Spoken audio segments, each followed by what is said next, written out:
I begin in the name of, as Muslims do, in the name of Allah, the All-Merciful, the Especially Merciful. And I ask Allah to send His peace and blessings upon the Holy Prophet Muhammad and his purified and immaculate progeny, the people of his household. And Assalamu alaikum wa rahmatullahi wa barakatuh. May the peace and blessings of Allah be upon all of you today. Today, I thank everyone that came back today. Today is going to be the third lecture in the series that we're doing, Islam 101. And the question that we're really going to answer today is, what is the purpose in our life and humanity's roles in the eyes of God? Now, just as a summary for those who haven't been here, the first lecture we did was basically establishing the fact that God exists, that God is a reality, and that religion is necessary in order to find purpose in life. We also last week we determined that the Quran must be from the divine, as any natural explanation for what it contains would be unreasonable and would not have any explanatory scope. So today I really want to focus on now that we understand that the Quran is the word of God, what are the implications now in our daily life and our purpose in life? And that's really what I'm going to work on today. So everything in Islam basically boils down to this concept of Tawheed, or monotheism, or the oneness of God. And now normally when somebody talks to a Muslim, the first thing they want to know, if they're not an Islamophobe, is well, why do you guys pray 5 times a day? Why do your women cover their hair? Why do you guys fast, etc., etc., etc.? All of these questions can be answered by one simple statement, because God said so. But if I hadn't given you, if we hadn't started off with these first 2 lectures, the natural tendency would be to say, well, hold on a minute. That's extremely, first of all, closed-minded, and it sounds a lot like blind faith. It doesn't sound like a very intellectual reason. But hopefully in the past 2 lectures, as we've established that the divine reality exists, and that the Quran is a communication from the divine reality to mankind, in doing this we find that it's very rational to do something because God says so. That God does things because that God has our best interests in mind. He is way more knowledgeable than we are, being immaterial and being atemporal and immaterial. He's not bound by the world, and he has no ulterior motive, so to speak, in misguiding us. He created us, and he's looking out for our best interests. And so if he tells us to do something, it stands to reason that we should then do it. So so when Muslims first come into the religion, to become a religion, one must take the profession of faith. Ashhadu an la ilaha illallah wahdahu la sharika lah.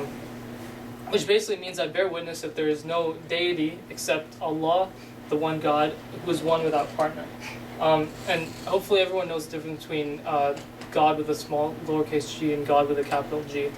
God with lowercase g is a more general term. It can refer to any deity, any being, whereas God with a capital G refers to the God of the Abrahamic faiths, or the one God. From now on I'll just use the word Allah because it's the Arabic term for it. It's a very specific term. So now, as an antithesis to Tawheed, you have what's called shirk, or polytheism. And polytheism is the English translation of this word, but really it doesn't capture the essence of what exactly shirk is. For example, the Christian Trinity wouldn't be considered polytheism from in the classic definition of the word polytheism, but in the Arabic term, shirk the Trinity would be shirk, as one would be ascribing partners to God in a sense, or for example, anthropomorphizing God, saying that God has hands or feet or face. That would be considered shirk as well, because that would mean that God is, again, limited. So with this in mind, I'm going to jump kind of right into the thick of things. What exactly are humanity's characteristics, and what is our purpose in life in light of this? So humanity has free will and has intelligence. We have the cognitive ability to make rational decisions. I mean, I can either choose to, for example, drink water. I can choose not to drink water. I can choose to worship God, or I can choose to not worship God. I can choose to believe or disbelieve in Him. we can't directly see God. Okay, this is what's traditionally called the hiddenness of God. We can't directly see or perceive Him, and this is best exemplified by a kind of metaphor. If you leave the house in the morning and you have a roommate, you leave the house in perfect condition when you leave. But when you get back, you notice that, for example, in the kitchen, you notice that there's this aroma of food. So you walk through the living room to get to the kitchen, and you see that there's clothes strewn on all over the bed, the same clothes or all over the couch, the same clothes that your roommate was wearing in the morning. And you also hear that the shower is running. Now, although you can't directly see your roommate at this point in time, you can make a very logical conclusion that your roommate is present even though he's not directly visible to you. God is the same way. We can see God's signs and God's communication in the form of revelation, but we can't directly see Him with our senses. Humanity also has these lower animalistic desires. We have, this rational cognitive side of us, but we also have like this lower animalistic side of us, in the sense that we have to deal with things like hunger, thirst, sexual desire. These are the same things that animals have to deal with. But despite this, we have a bunch of limitations here. But despite all of this, our goal in life is basically to worship God. As the Quran says, "And I did not create the jinn and the humankind except to worship me." And really, this is the subject of what the Quranic discourse is trying to accomplish. In the very beginning, God says that the angels ask God. The angels are another creation of God. They ask God, why are you going to create this creation that's going to wreak havoc on the earth? Because the angels knew what humanity was capable of. And God says, I know what you do not know. And as Jeffrey Lang notes in his book, Even Angels Ask, he says that the entire Quran is basically an answer to this question: why did God create man? And it's basically, this conversation is basically trying to get man to think about his purpose in life and about why God ended up creating him. So now we get to this idea of worship. Why do we worship? What is the point of worship? So first, we should probably define worship. Worship is the highest level of thankfulness, if you will. Okay? If someone gives you a gift, the natural tendency is then to thank them for the gift. But what gift is greater than the gift of life? The very fact that you can love, you can laugh, you can have relationships, you can feel all the sensations that we feel in this world. That is the greatest gift that we've been given. And so the greatest gift deserves the greatest level of thankfulness, which is worship. But here's another misconception, that a lot of people may think that why is it that this God that you guys, and many atheists will say this, why is it that this God that you believe in, he mandates that you guys all worship him? And this is a very interesting question, because if God is truly immaterial, and he's not connected to, and he's not, nothing in the creation affects him, then why is it that God asks us to worship him? And really, we come into this with and really, I think the best way to explain this is to understand that we need the worship of God. The worship of God helps us to become better people. It helps us establish a connection with God, and this helps not only our spiritual growth but our physical growth as well. So this is a hadith, or a saying by Imam Ali, the successor, the brother-in-law, and the cousin of the Prophet. And I'm going to paraphrase this, but the text is right there. He basically says believers are of three kinds. There's one kind of believer that, the first kind of believer is the believer that worships only for the reward of it. So God says, for example, do actions X, Y, Z, and you'll be rewarded with heaven. And so the merchant, or the trader, worships God merely to get the reward out of it. Then there's a second class of people that worship God, do actions X, Y, Z, because they fear they're going to be punished for for their actions. And that's the worship of a slave. And lastly, he says that there's a third group, which is the greatest group, and that's the worship of the free man. The man who worships God because he understands this, that God truly deserves our worship, that God is the greatest being that exists, and for all the things he's bestowed upon us, we really should give him thanks.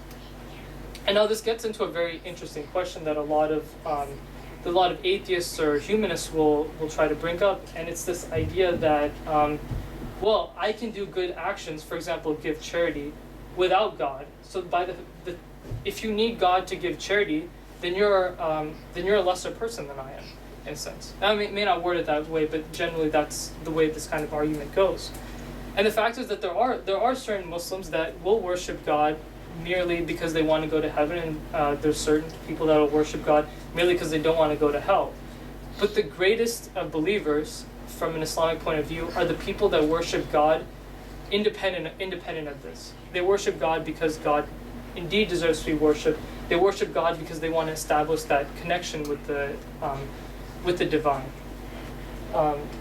So this argument falls. And now I kind of want to talk about the opposite of worship, which is this concept of sin.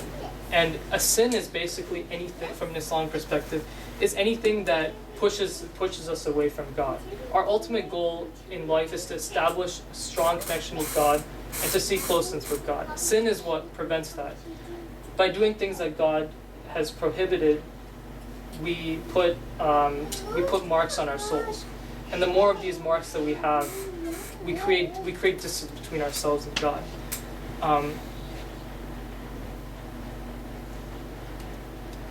Now, the other thing I want to talk about is this concept of the individuality of sin. Now, this is in contrast with the concept of original sin in Christianity, that all of mankind is being punished for the sins of Adam, the sins of one man. But as the Quran says, whoever is guided is only guided for the benefit of his soul, and whoever errs only errs against it, and no bearer of burdens will bear the burdens of another.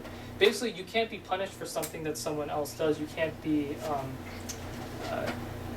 you won't be tried for things that other people do.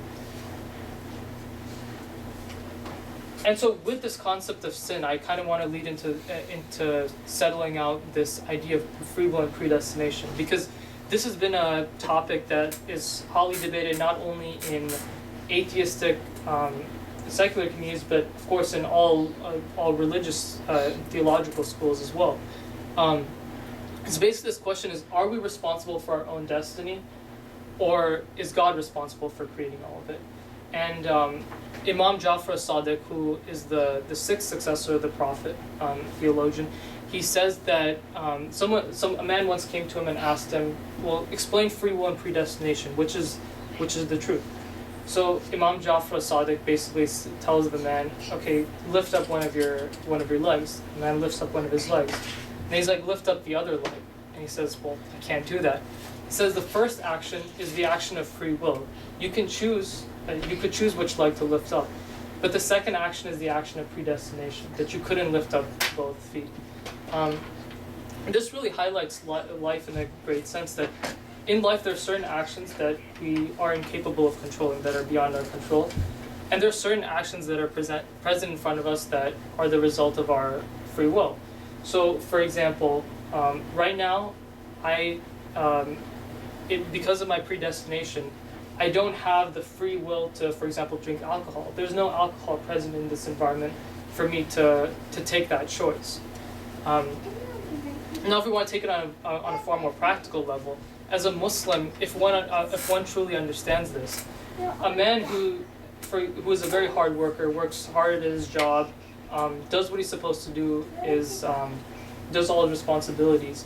If he all of a sudden loses his job because of layoffs or whatever, he understands that this is God's plan.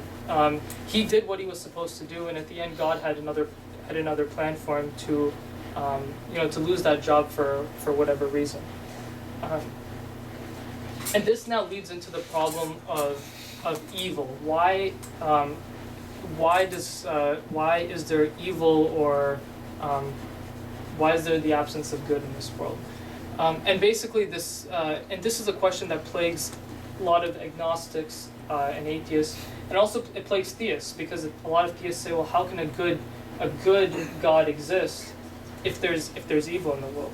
The argument basically is formalized this: a good, all-powerful God can't exist because there is evil and pointless suffering in the world. As in, if God is truly good and he has the power to stop evil, then why wouldn't he stop it?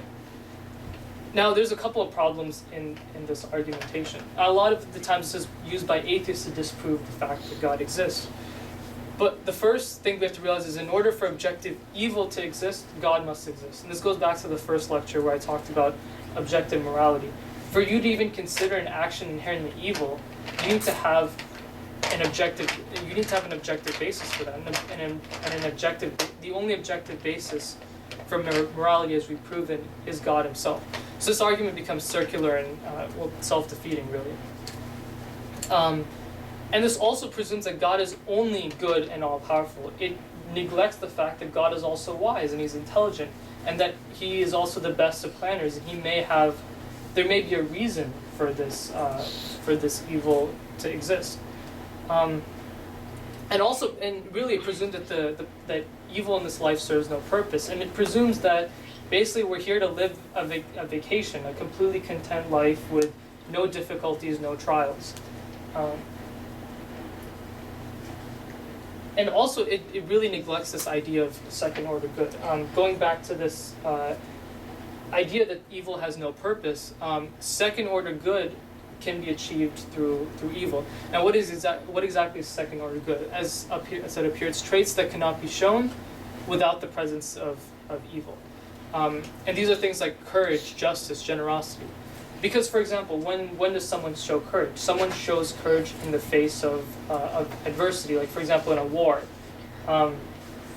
If there was never any hardship, no famine, no war, no injustice, one would never really need to show courage. And there can be different scenarios for showing all of these, but really none of these can exist unless there exists some evil or inequity in this world. So this really shows that this leads into this final point, that life is ultimately a test. As God says, He who created death and life to test you as to which of you is best indeed. And he is exalted in might and the forgiving. And God also says, do the people think that they'll be left to say, we believe and they will not be tested? Ultimately, life is a test. Because of the fact that we have all these adversities in this world, we have all these challenges that we have to face. If we can overcome these challenges and despite this continue to worship God, then we really fulfill our purpose as human beings, and that we become the greatest of God's creation. And the great thing about Islam is that it is a curved test, just like we have in the engineering department at Berkeley. Everyone is given a different test, and depending on how you deal with the different tests you're given, you're evaluated differently based upon that. And this finally leads to the concept of the day of resurrection, or Yom al-Qiyamah. To highlight this, I'm going to first read a chapter of the Quran. And this is called the chapter of the earthquake, or Surah Al-Zalzal. So in the name of God, the All-Merciful, the Especially Merciful. When the earth is shaken with its final earthquake, and the earth discharges its burdens, and man says, what is wrong with it? That day will report its news, because your Lord has commanded it. And, pay attention to this part, that day the people will depart, separated into categories, to be shown the result of their deeds. So whoever does an atom's weight of good will see it, and whoever does an atom's weight of evil will see it. And ultimately, the purpose of this the purpose of this day of resurrection is a day where true justice will be served. Because unfortunately in this world we can never achieve complete justice, right? There are murderers out there who have gone free. There are rapists out there who have not been punished for their actions. There are many things that people have done in private that that, or tell other people that they should be punished for, but they have not been punished for. And really that is the purpose of this day of resurrection, where the scales are going to be equalized, where people who do good will be rewarded for their actions, and people who do evil will be then punished for their actions. And depending on how this happens, depending on how much good they do, how much evil they do, they're then the consequence of heaven and hell, or Jannah and Jahannam, is bestowed upon them. And really, now a lot of the times, hell and heaven is considered to be a very binary and divisive issue. Many people will say, well, many atheists, for example, will say, well, am I seriously just going to be sent to hell and burn in eternity because I don't want to believe in God? And really, this doesn't capture the essence of what exactly heaven and hell is. As I explained, actually I didn't explain this, and I probably should. So the best analogy I'd give is this analogy of heat. Okay, so now I've lived in the Midwest most of my life, right? And in the winter, things get really cold. It gets really chilly outside. So we keep our heaters on in the house or whatever. So when we open the door, a lot of times people will say, "Well, close the door. You'll let the cold air in." But if you actually think about this scientifically, you don't really let cold air in. Heat merely escapes from a room. And God is kind of like this. God doesn't actually create evil or bestow evil upon people. People, through their free will, choose to disobey God and not do good actions. The absence of good actions is classically what would be considered evil. And really, if we look at this becomes kind of a spectrum now. People who are doing these good actions are getting closer and closer to God, and people who are doing evil actions or not good actions are getting further and further away from God. And the consequence, the manifestation of the reality of the good and the not good actions, is heaven and hell. Heaven is union with God, well, not union, but closeness with God, and hell is simply the manifestation of being far away from God. Okay, God isn't technically creating hellfire. You're creating hellfire for yourself in this situation through using your free will for the purposes that aren't good. Now, as kind of a contrast to the Christian doctrine, heaven and hell aren't binary in the pure sense. There's different levels of heaven and there's different levels of hell. The worst of actions you do will cause you to be further and further away from God, and that is heaven. This separation from God. And heaven is really, depending on how much, depending on the good you do, you'll get closer and closer asymptotically to God. You can never be, in union with God, but you can always get closer and closer to God. And finally, I want to talk about the fate of those who haven't heard the message, because a lot of times atheists or critics of religion will say, well, most of humanity is going to go to hellfire because most of humanity isn't Muslim or Christian or whatever people are preaching. But this is where it comes back to this idea of a curve test, that people are tested based on different things. People are given different tests, and based on how they approach their tests and how they tackle their challenges, they're rewarded or punished appropriately. Okay, so for example, say someone in a remote part of India who's Hindu, lives in a Hindu village, has never ever heard of Islam in his life. Well, God's not going to send that person to hellfire because that person wasn't. That person could just that would violate God's justice. That person's never heard the message. That person wouldn't just be sent to hell because for disbelieving. They could just say, well, I didn't even know you existed, right? So in this way, God is ultimately just, and the day of this day of resurrection, and then the heaven and hell as a consequence of that, are all based on God's justice and how He will basically equalize the playing field at the end of the day. I just want to end on this part of prophethood and revelation. God didn't just leave us out in the cold to figure out how to live our lives. He gave us. He's just. As I said here, He's omniscient and omnipotent. So omniscient in the sense that He is. He's all knowledgeable. He's all knowing, and omnipotent in the sense that He's all powerful. So logically speaking, that also would we also deduce that He is just. Okay, because if you think about it, why do people commit injustice? Either they can commit it knowingly or unknowingly. If someone commits injustice unknowingly, it's due to a lack of knowledge. And as we know, God is omniscient. He can't be unjust unknowingly. And He can't be just knowingly because people are, or He can't be unjust knowingly because people who are unjust knowingly do it out of to gain something out of it.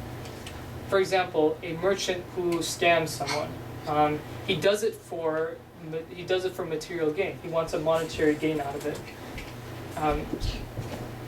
So from that we can deduce that God has no reason to be unjust, and therefore He is just. And this is the concept of adala, or divine justice in Islam. And so God has given us this. He's left us with some tools to come back to Him. First of all, we have this idea of the fitrah, or the innate disposition. It's actually really interesting. So a lot of critics of religion will say, well, you can create morality without God or without religion. We all know what's right and what's wrong. And actually, from a purely from an Islamic perspective, I kind of agree with them. We have an innate idea to know what's right and what's wrong. For example, a child will not have this, if independent of how society conditions them, will not have this desire to kill people. They'll have some reverence for human life. For example, stealing. Most people are conditioned. Most people, independent of their society, will not steal things from others. They realize that's wrong. And most people have this innate disposition towards God, or believing in the divine. And God also gives us guidance through Scripture, as we discussed last week, in the form of the Quran, and He gives us living examples of the Scripture, and that's ultimately what prophethood is. Prophets are people who embody these scriptures or these revelations that God has given us, and they're a living, breathing example of how we can live the perfect life in worship and obedience to God. So just as kind of a history, there have been many prophets throughout history, and we'll discuss this more probably next week. But we have Adam, who was the first man and the first prophet, Noah, Lot, Abraham, Moses, Jesus, and Prophet Muhammad. And each of these brought with them and some of the prophets brought with them a separate revelation, and these are called messengers.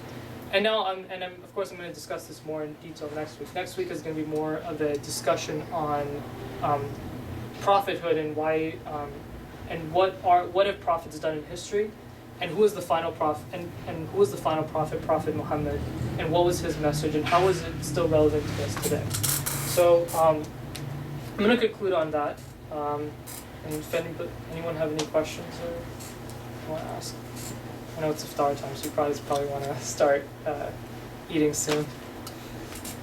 Okay, I won't hold you guys. So I'm gonna end it here, and if I've said anything good and there's been any benefit to you guys, it's the work of Allah, the Creator. And if I've said anything wrong, I ask you guys to forgive me for that. Ask Allah to forgive me for that.